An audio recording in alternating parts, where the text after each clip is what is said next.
Hello everybody, MorbTron here. This is a guide on how to get yourself the Thorn.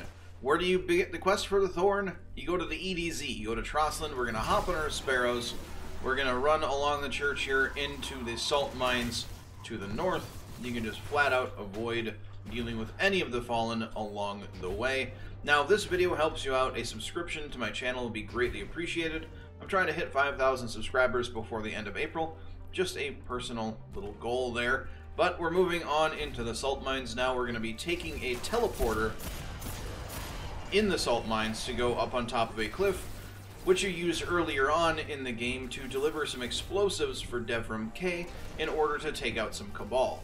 You've also been up there one other time delivering a communications device for Hawthorn.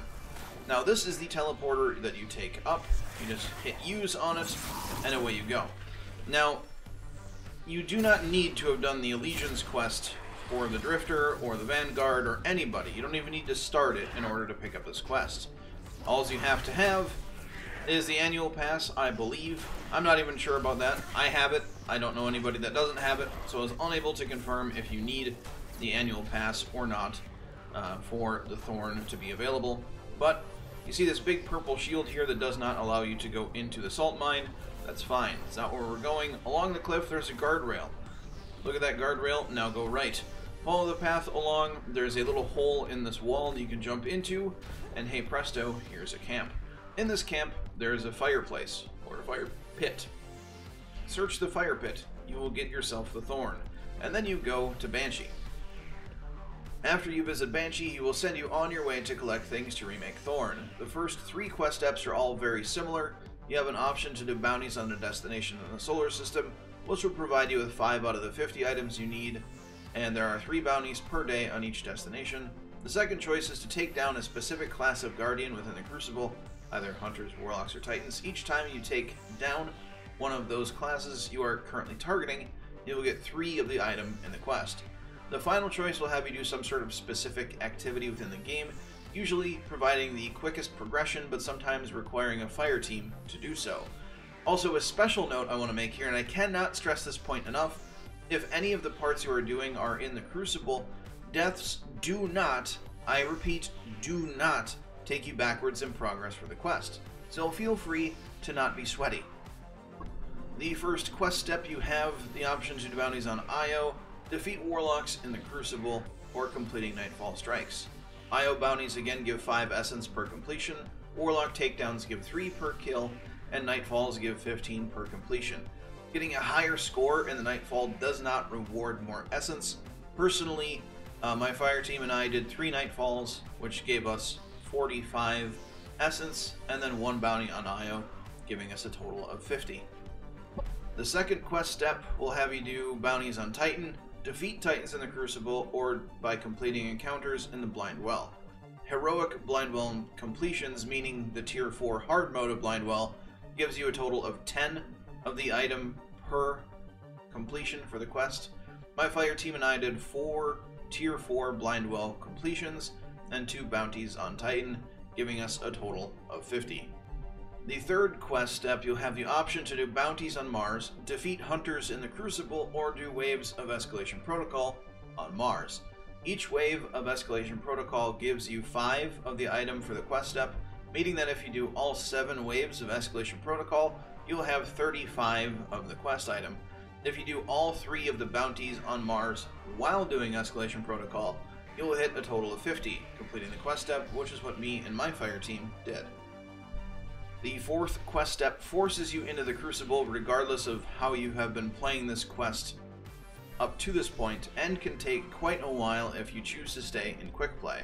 You'll need to defeat Guardians using Void Energy and or hand cannons. The quest step does say that precision streaks with Void hand cannons will give the most progress, but I was unable to confirm this as I was always trying too hard to be able to check my progress before and after a kill streak. Crucible can get pretty hectic. Stuff happens. But the quest step does say that progress is multiplied in either competitive play or Iron Banner. I can confirm that playing in competitive does give you a lot more progress and can finish the quest step much faster. You can solo queue for this, Just keep in mind that deaths do not bring you backwards in progress during this quest at all. The 5th step is to go talk to Tyra Karn at the farm. That's it, just go talk to her. The 6th and final step in the quest is to do a special version of the Savathûn Song Strike on Titan. The strike's power level is higher, but that's not what makes it difficult. The modifiers for the strike are Blackout, so enemy melee really hurts, Iron, so enemies do not flinch from damage, and they have extra health. There's also a new modifier that causes all incoming arc, solar, and void damage to be greatly increased. And during the strike, there are Shriekers added in pretty much everywhere, and there are 2 Hive Knight mini-bosses that will pretty much one-shot you if they hit you. Just as an added tier of difficulty, also, Bungie made it so that you cannot cheese the final boss fight in the strike by nuking it down before the entire fight can play out.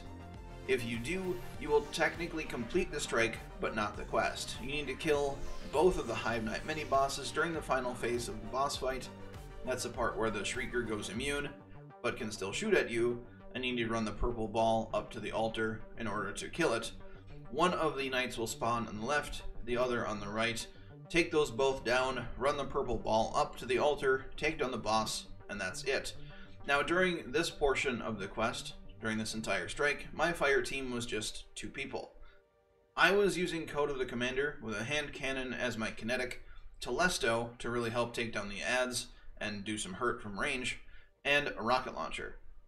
My friend was a Golden Gun Hunter using Celestial Nighthawk and 1000 Voices for his power weapon.